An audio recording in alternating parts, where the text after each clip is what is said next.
बड़ी शर्म की बात है, ठाकुर जी ने कितनी चीजें खाने के लिए दी हमको, कुछ कमी रखी क्या?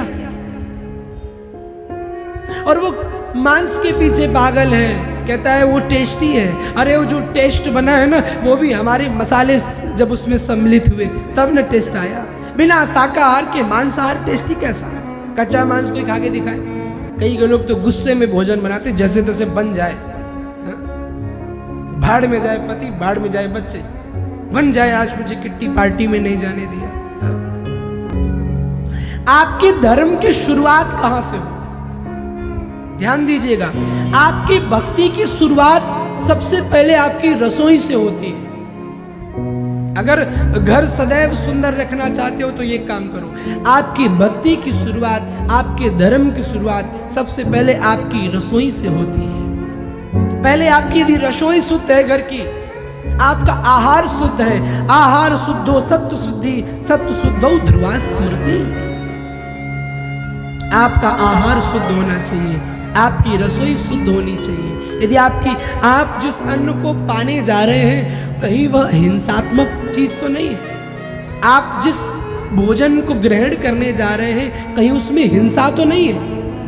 आजकल मैं देखता हूं बड़े चाव से लोग मांसाहार करते हैं, बड़ी शर्म की बात है, ठाकुर जी ने कितनी चीजें खाने के लिए दी हमको, कुछ कमी रखी क्या? और वो मांस के पीछे पागल है, कहता है वो टेस्टी है। अरे वो जो टेस्ट बना है ना, वो भी हमारे मसाले जब उसमें सम्मिलित हुए तब ना टेस्ट आया। बिना शाकाहार के मांसाहार टेस्टी कैसा है? कच्चा मांस कोई खा के दिखाए?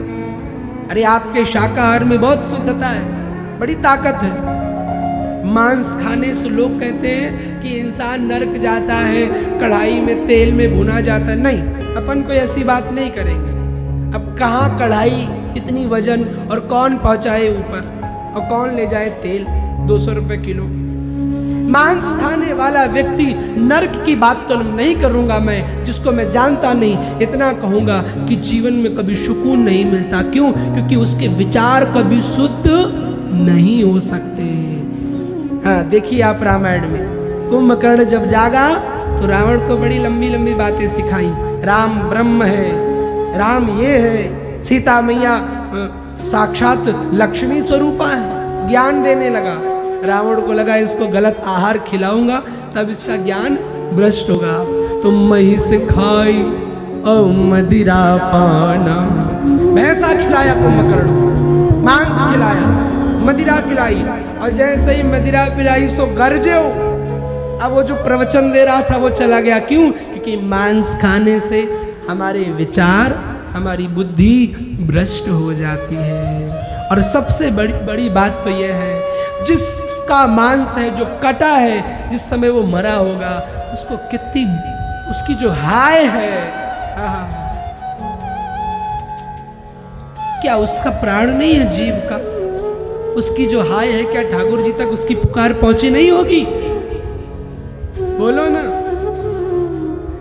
एक व्यक्ति मुझे मिला, बोले महाराज जी अगर हम ये चिकन खाएंगे नहीं तो दुनिया में चिकन ही चिकन हो जाएगा इतने सारे। हमने कहा तुम नए हो क्या?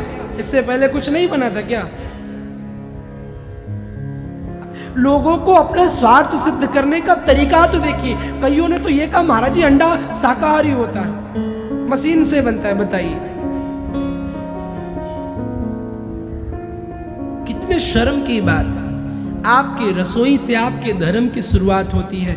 भोजन बनाते समय 3 चीजों का ध्यान रखिए। सबसे पहले, कहीं आपका भोजन में कोई हिंसात्मक चीज तो नहीं है, कोई हिंसा तो नहीं हो रही, कहीं आपकी रसोई पाप की कमाई हुई धन से तो नहीं चल रही है।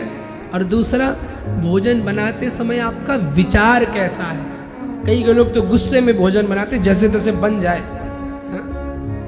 भाड़ में जाए पति, भाड़ में जाए बच्चे, बन जाए आज मुझे किट्टी पार्टी में नहीं जाने दिया।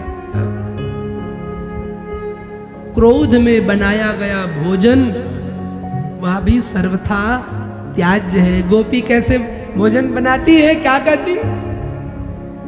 आओ भोग लगाओ मेरे मोहन, सब अमृत कर जाओ मेरे मोहन। गीत गाती जाती है, भोजन बनाती जाती है। और एक बात कहूँ ना, रसोई में जब भजन करते हुए भोजन बनाओगे, भक्ति के साथ, भक्ति जब भोजन में प्रवेश करती है, भक्ति प्रसाद बन जाती है। भक्ति जब भूख में प्रवेश करती है, भक्ति व्रत बन जाती है। भक्ति जब सफर में प्रवेश करती है, भक्ति यात्रा बन जाती है। भक्ति जब संगीत में प्रवेश करती है, संगीत भजन बन जाता है। भक्ति जब घर में प्रवेश करती है, घर मंदिर बन जाता है। भक्ति जब क्रिया में प्रवेश करती है, क्रिया सेवा बन जाती है। अरे कर लो ना नाम भगवान का, रोटी पका रहे हो तो जप लो ना गिरधर गोपाल। अरे छोड़ दो ईयरफोन में गाने सुनना, छोड़ दे।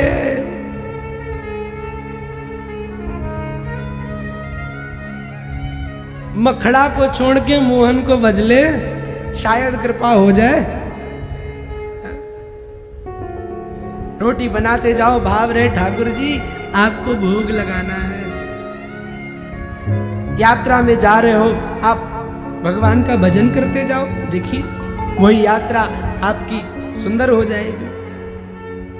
संगीत सुन रहे हो तो कुछ प्रभु का भजन सुन लो। आज आप बहुत ज्यादा मॉडर्न है तो आजकल भजन भी तो बड़े नए नए आने लगे हैं। हाँ, बड़े अच्छे, आपकी लिए कितना सरल कर दिया लोगों ने, उनको सुन लो।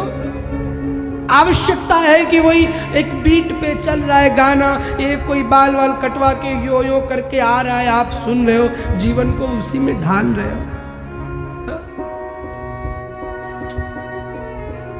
हमारे ठाकुर जी का भजन कर लो। तो जब भोजन बनाते हैं ना, पहला चीज उस समय क्रोध से भोजन ना बनाएं। दूसरी बात, भोजन बनाते समय आपकी सामग्री हिंसात्मक नहीं होनी चाहिए। और भोजन जब बन जाए, तीसरी बात, तो पहला उसका जो कवल है वो किसके लिए है, यह भी महत्वपूर्ण ध्यान दीजिए। पहले तो लोग पहले गाय को खिलाते थे, गोविंद को खिलाते थे, तब पाते थे। ठीक है, कभी कभी कोशिश करें कि गाय को खिलाएं, कभी कभी गाय नहीं मिल पाती है सामने, तो गोविंद को तो कम से कम खिलाएं, ठाकुर जी को तो खिला सके। पहला प्रसाद का भोग अपने घर के भगवान को लगाएं। कहीं ना कोई दोष अगर अन्न में होगा तो ठाकुर जी को जब भोग लगाएंगे ना, वो दोष मुक्त हो जाएगा। तब अपने रसोई में प्रवेश करें। तो धर्म की शुरुआत सबसे पहले कहां से होती है? आपके घर की रसोई से।